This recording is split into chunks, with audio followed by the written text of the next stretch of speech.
Point of order, Minority Leader.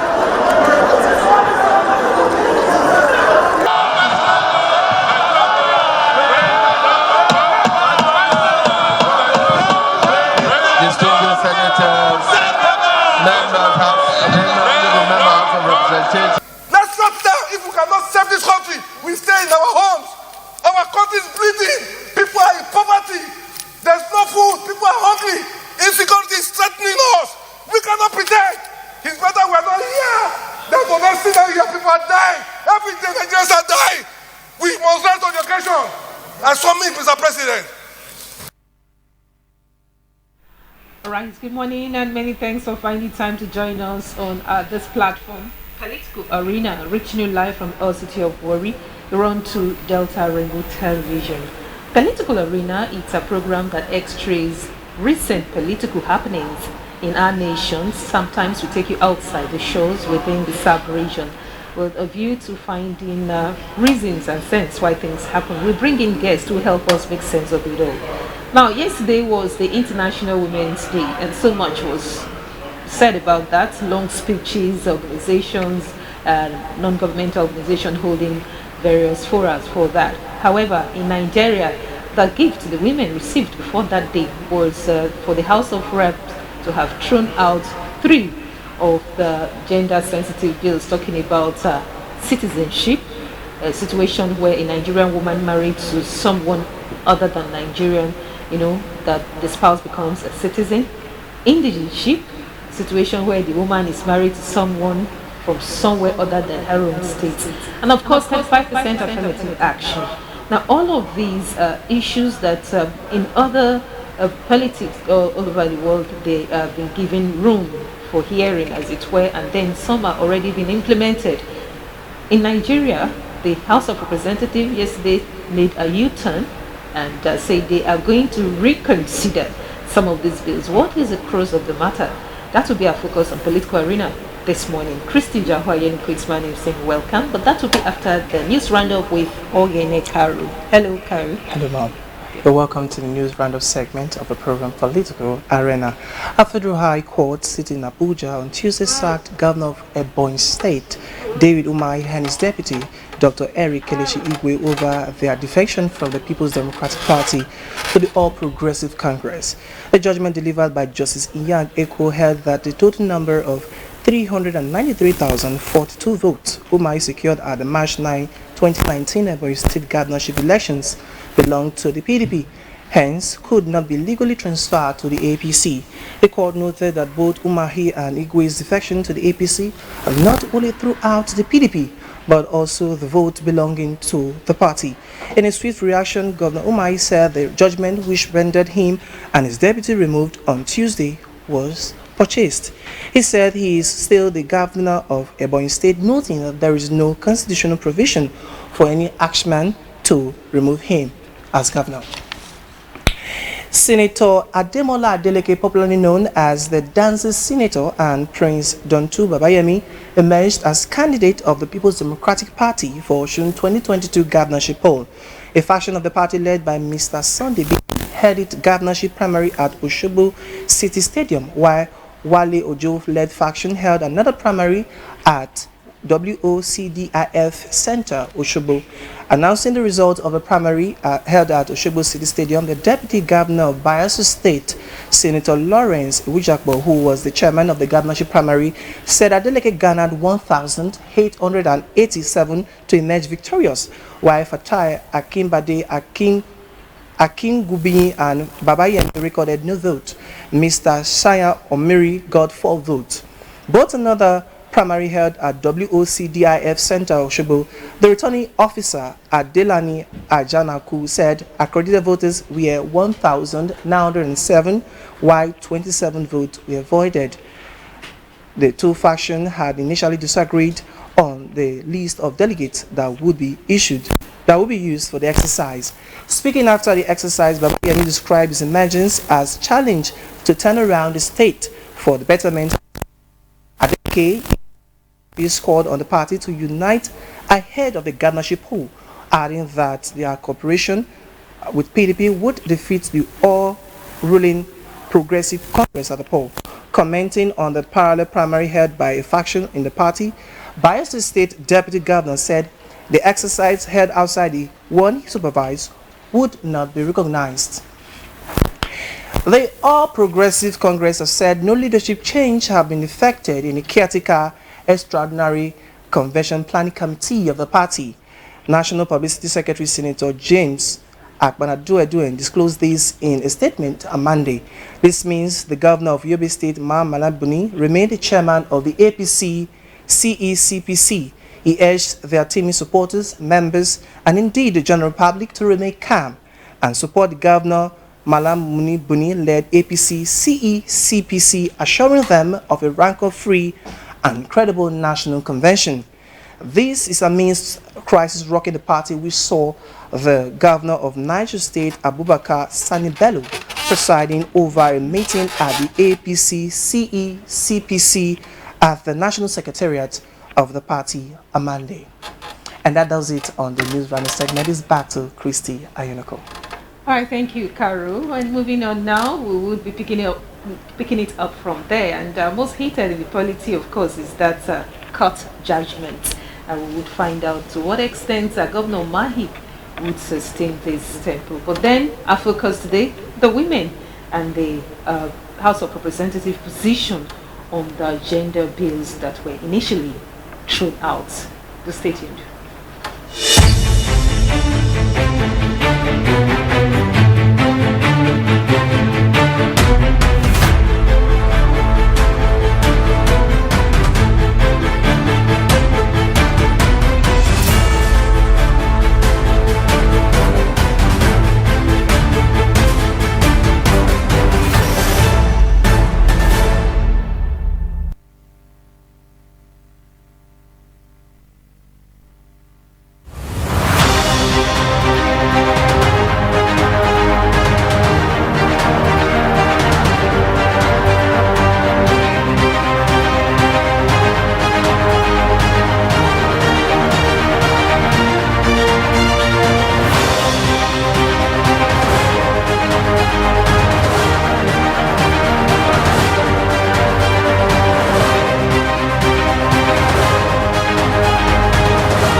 Point of order, minority leader.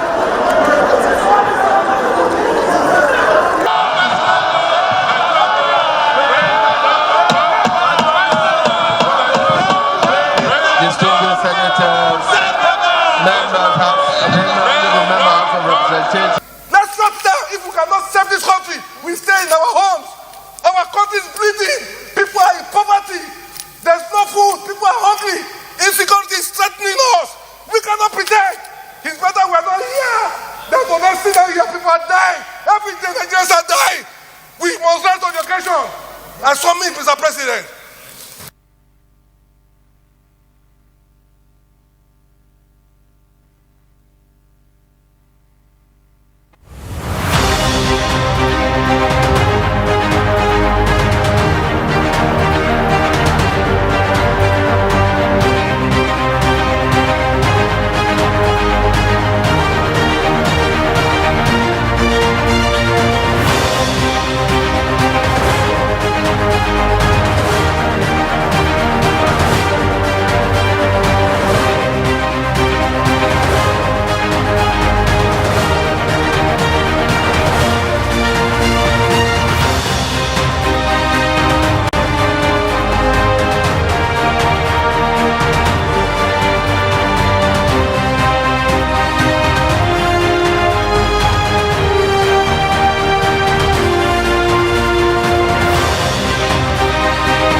have you back on our program, Political Arena, this midweek edition.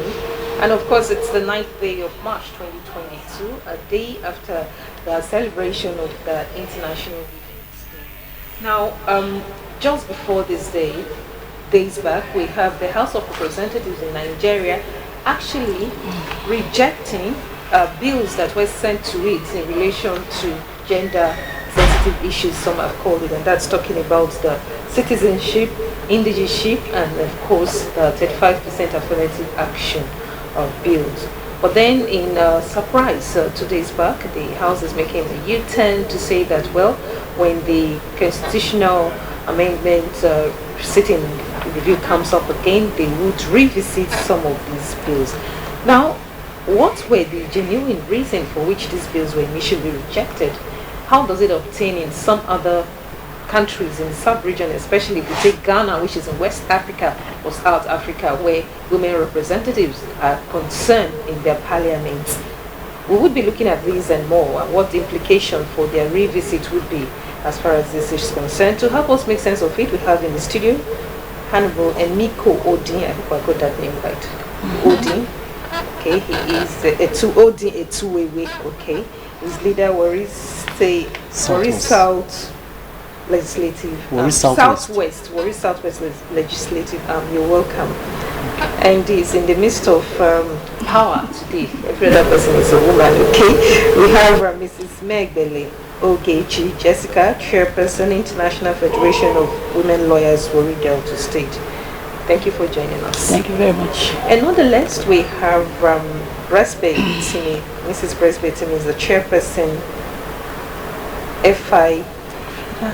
It's FIDA as well. FIDA Warri Committee. The FIDA Warri Committee. That's the Federation of Women Lawyers. Thank you for joining us. All right, I'd like to start with the man in our midst, even though it's a women's sensitive issue, because I'm sure you'll be pressed this morning. Let's have your say on the initial rejection of these bills by a House of Representatives, talking about citizenship, indigenship, and that of 35% affirmative action, which is a global issue anyway. Thank you very much. I really want to thank you for having me, to discuss on this issue.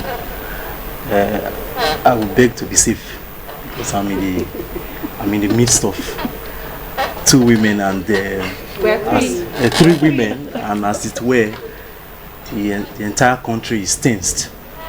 As we speak, I stand to be corrected. Some women at the National Assembly still protesting. But going by your question, the House of Assembly National hasn't really done bad. In what regard? In reconsidering making a U-turn or ab initio thrown out? Which ones? I give it to Honorable Bajabi Amila, the Speaker, as a rep for rescinding some of the bills. No, for the three, it's all of those three. Yes, no, it was 5. Yes. The bills were 5. Yes. And he has agreed, the House has, unanimously agreed to rescind 3, which of course in the next 1 month, there'll be a voting as to that. Why I said the House of Rep hasn't really done bad. I am not in support of the red chambers, so I am not mentioning the Senate. Yes. Why is that? What have they done that is different from that of House yes, of Representatives? the going by the mood of the representatives, it has shown that they showed there is a show of love for the women. There is a show of love for the women. The women's gender is not a disaster to the men. It's not a disaster to the country, and it's good for our development. And I give it to them for this bravery, for the first time, this determination. And the 1% of Nigeria women that are in the forefront of this thing, they are about to make a generational record. Having said that, I'll go back to why I said the reps, the National Assembly haven't really done bad. If you want to talk about the 5 bills, they didn't lobby enough. The House is about advocacy and soliciting. They didn't lobby enough. It was 2 days to the voting that the First Lady and the Vice and the wife to the Vice President,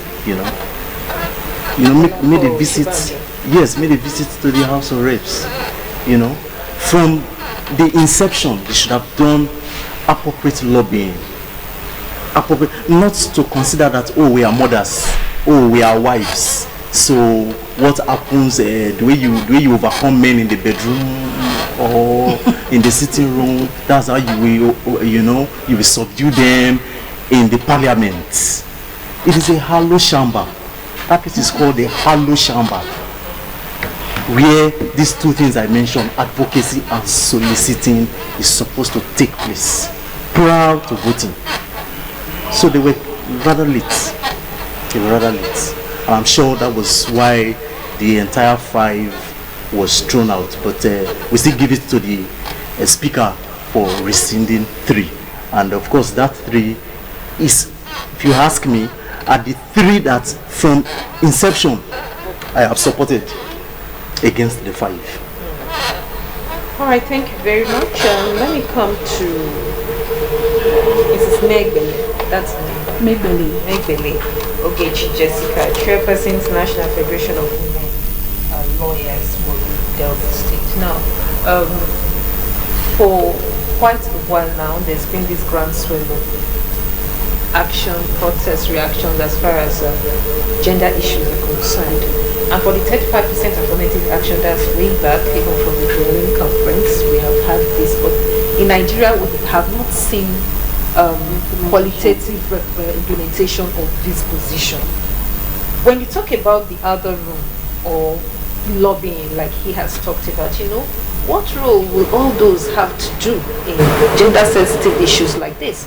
Given that when you look at the hollow chamber, red-green, the representative, the ratio of men to women is not near the 35% at all. There are countries who are already practicing implementing 50% as we speak, So when we look at the issue of lobbying, do you think it is key as against the realities of democracy? Some still describe this as nascent, but then we're working towards an egalitarian society, equality for all voices, yet we still, what's your take on that initial rejection? Well, as a feeder, we try as much as possible to create the awareness that the world, the nation, especially Nigeria, should look at equity, equality. Because when you're trying to look at situations whereby, like what he said, lobby, okay, because the men are now saying we didn't lobby enough. But you see, when this amendment came, we all put this down. And in putting it down, I don't think the men also lobbied their own parts. It's a general thing. The constitution is just there for amendment. And in putting down this amendment, it's something that generally we assume is supposed to just grant it. You see, Nigeria is a signatory to the United Nations Benji Conference. And you see, in which you are expected to have the 35% inclusiveness of women in politics and all that. Because where you have women in politics, you have the women coming to talk for themselves. Areas that concerns them, you see. Now, as it is right now, on the 1st of March, the beginning of the International Women's Month, we're giving this surprise package. And it's so overwhelming because, in the National House, we have more of the men. You have, 109 seats, you have just 11 women. How do you lobby when the women are already in the minority there? How do you lobby? The highest vote will always take the day. Now, you have the voice of the women being oppressed there. Because as it is, when this vote was supposed to go on, we had like 40 voting for, 43 against. How do you now balance it when the 43 are more than the 40 trying to say, let's give this a try? So in essence, the protest is really because the whole thing is like their action is saying the women are not relevant. How do you make these women relevant in policy making? Because where you have a woman in policy making, you find out that some women are really, they give their best. Now, how do you get them in policy making? Giving policies that will, of course, help balance this gender inequality we are talking about today. They have to come on board. We have to have more of the women who are sensitive enough to know how it hurts and how they can balance situations like that. So in essence, the women today, we have the Freedom National also with stakeholders partaking in this protest. And we are saying definitely we need more of these women in politics, in participation, because they need to come on board, decide for themselves, and get things working in Nigeria. So basically that's just it. All right, thank you very much. And I come to you, Mrs. President. 43 to 40 was, people was saying it was very close. Yeah. However, nearly cannot really kill the birds, like they say. Now, if you talk about lobbying and the visit by His Excellency's wife, Mrs. Aisha Buhari, and that of Vice President Dolapo Oshibanjo, do you think that beyond parliamentarian issues or parliamentary issues and gender, due recognition has been given to the office of Isabel? When we have other bills like the Electoral Act amendment bills, we didn't see His Excellency go to, even though he's the one that will give assent eventually, he didn't go there to lobby. We didn't see Vice President Yemi Oshibanjo or Dayabi Amila or even Lawa going there to lobby. So when you talk about the office of His Excellency and that of the Vice, which were duly represented in their wives going there, you know, have we done well, like you said, giving due recognition to such? In my take, in response to the issue of lobby that our brother raised, we know and we all understand the politicking in Nigeria and politics generally.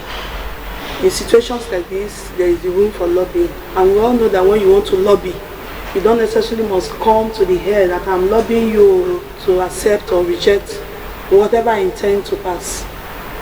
Do you understand? We know that lobbying, but this is an exceptional situation. No, there are those who have said, follow up to this question, that some analysts have said their visit was one of the major reasons Ab initio the House straight out.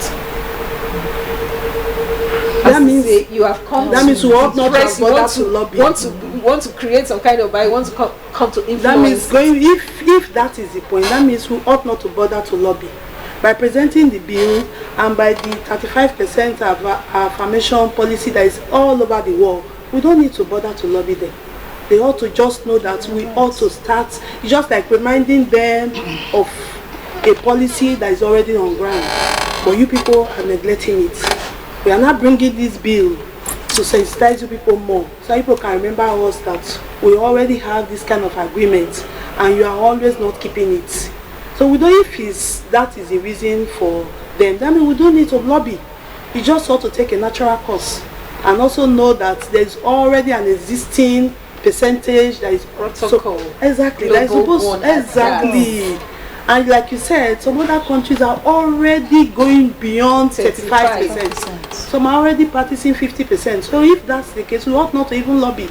They ought to just say, oh, this is what we were supposed to be doing. We neglected, we forgot, or we abandoned, or we failed. Now the women, our wives, our sisters, our daughters are coming to remind us, let's wake up and take up our responsibility. We ought not to lobby. We ought to thank you just take very it much. naturally. I come back to Honorable Nikowedi Etuwere, and you seem to be in the cold seat this morning. When you look at the constitutional amendment, this is not the first time we're having this, and over the years, there are those who have said that Nigerian women have kind of been laid back as far as politics is concerned. Yes, we have them in trickles here and there, and then this notion that perhaps they cannot give the men a good run for their money. We call to mind Ngozi Okonjo-Iweala, who is even outside the show right now, and of course Ezekwesili. There are quite a number of them. But when you look at representative and quality representation over the years, how well have we fared? The women, right? I am an advocate of having the women on board. I haven't talked about lobbying and all that. I only try to make an analysis that is obtainable in the parliament. That was why I talked about the advocacy and soliciting. But when you talk about women, how they have performed so far, I'll say credibly well. And I am very displeasured with the numbers that we have in the Senate, the reps. I think in the Senate we have just 7 women. In the reps we have 13. You look at the country, we do not have any female governor. You know, our state assemblies, about 14 of them do not have a single woman. Do you understand? So I am really displeasured in that aspect. However, we need to encourage women, myself inclusive, we need to encourage them to keep pushing. Politics is about contest. It is about contest. You know, even in Freetown, nothing is given freely. Especially it's about numbers. Yes, it's about numbers. So when you have the advantage. So just do what you need to do. Context. We're talking about affirmation action. That is opportunity. When you talk about context, are you insinuating that the women do not come out? Is that what we're saying? Because we do know what happens during the primaries. There are people who are asked to step down. They bring all sort of political gimmicks to ensure that you are giving a just assistant position, whatever it is. Okay, the word contest that I used, it encompasses everything.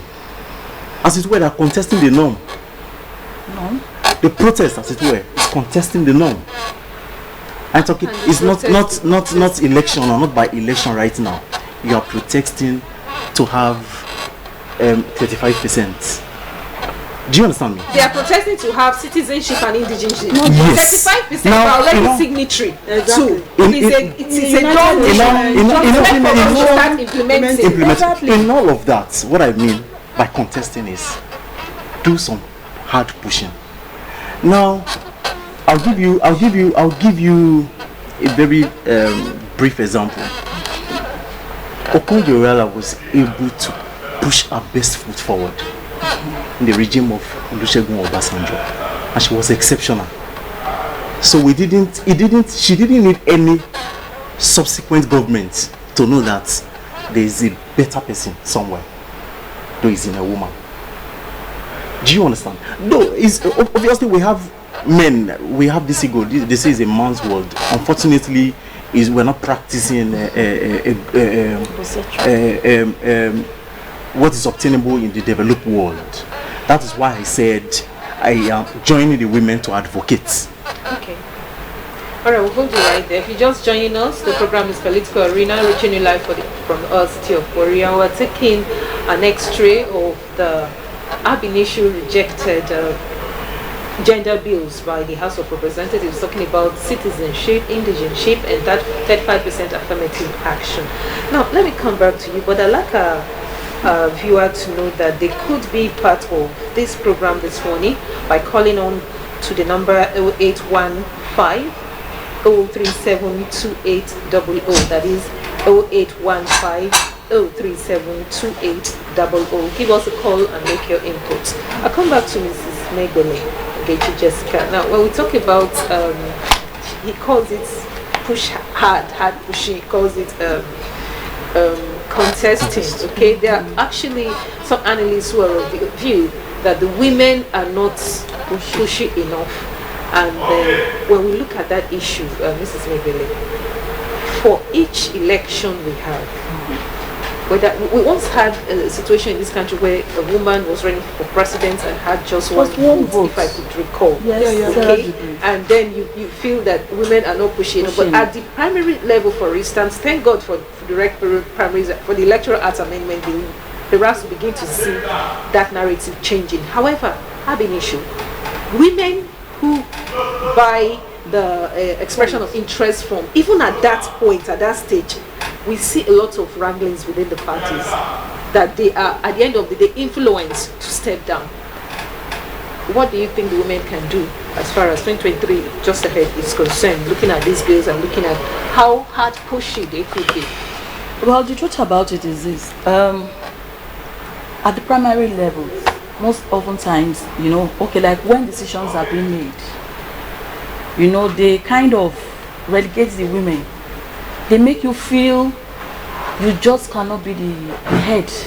Maybe just go for the assistant or some other women leader. That's just the one they just want to give to you. I know our women are just satisfied just being there, being women leaders and being relegated behind. So how do they change our narrative? Because that's what we just talked about, being satisfied with whatever is tossed your way. That's why we are creating awareness. The need for women to come out.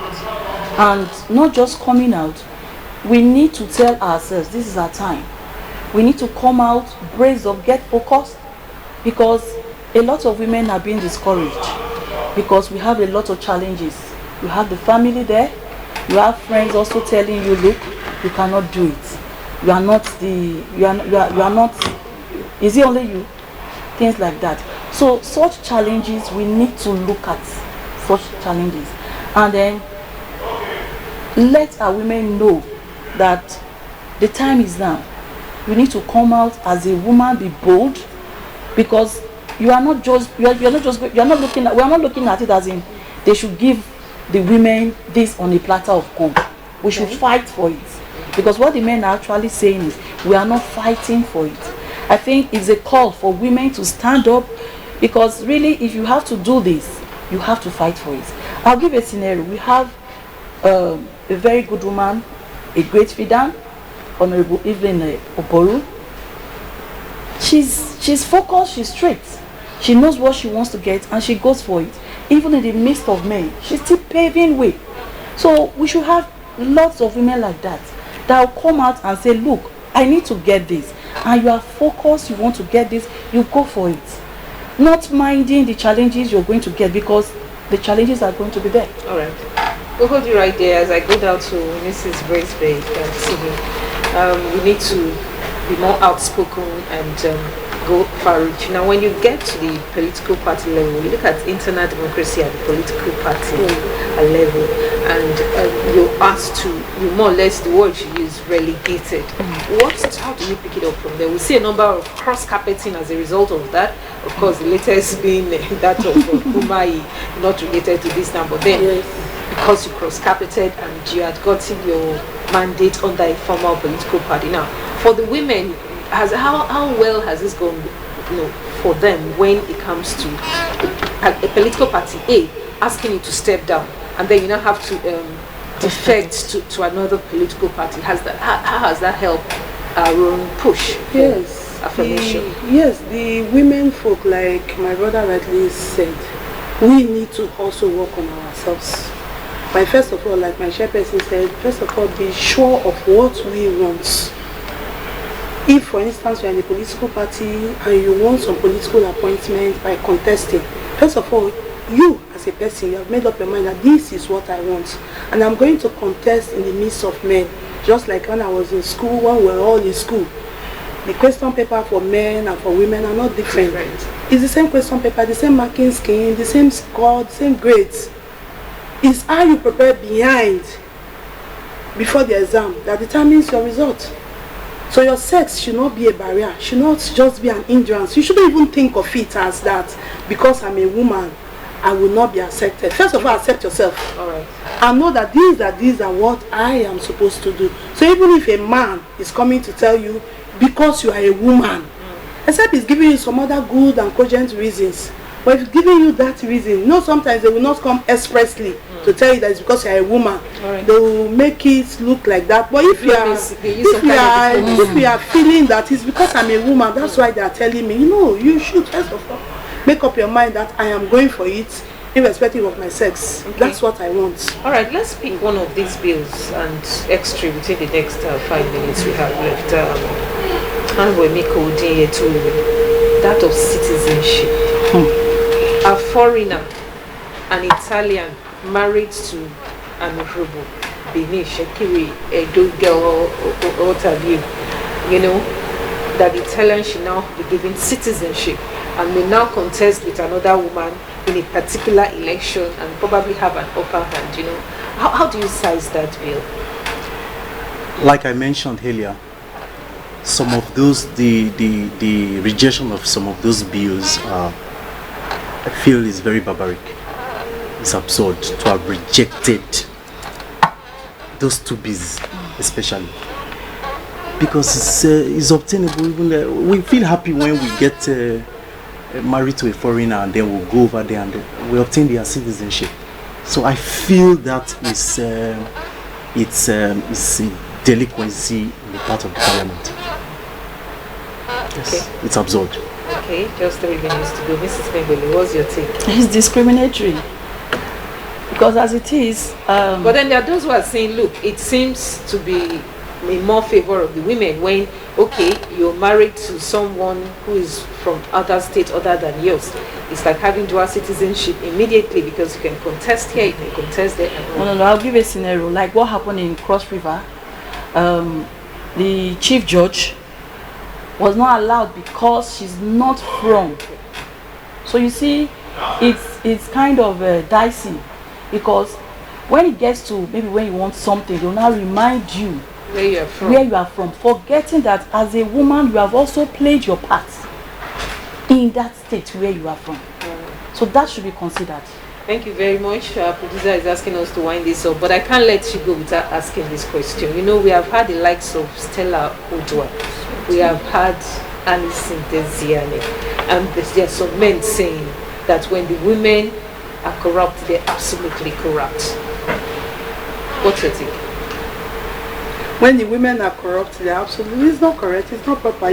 corruption is an individual. It's not gender sensitive. It's not gender sensitive, exactly. State of the mind. Exactly. All right, thank you very much. That's how we hold it today. We have been talking the 2022 constitutional amendment, talking about precisely that of the ab initio rejection of the House of Representatives on 3 out of the 5 bills that are gender sensitive, talking about citizenship, indigenship, and of course 35% affirmative action. Our guests this morning have said that it's good that they are having a U-turn to reconsider this bill, and indeed the women have a voice. The voice should be heard. They should crush any biases they still have as far as women are concerned. What the men can do, the women can equally do. And then lobbying, yes, when it comes to bills, when you go to sponsor a bill, you definitely have some amount of lobbying to do as far as our politics is concerned, as far as our democracy is concerned. And of course, they have said that the women need to be more outspoken, they need to believe in themselves, they need to be straight and say what they want, irrespective of gender. We have had with us, among other things, those are the positions they initiated. We've had Honorable Emiko Odie-Tuwewe, leader, Warri Southwest Legislative. Many thanks for your time this morning. Thank you for having me. And joined him, we've had Mrs. Megbele Ogechi Jessica, Chairperson, International Federation of Women Lawyers, Warri Delta State Branch. And of course, not the least, Mrs. Brisbane Timi, Chairperson, FIDA Week Committee.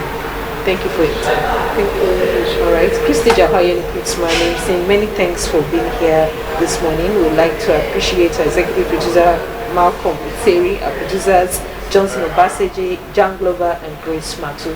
Asking you to stay out of trouble. Nigeria can only get better. You and I need to do it right. See you next time. Thank you.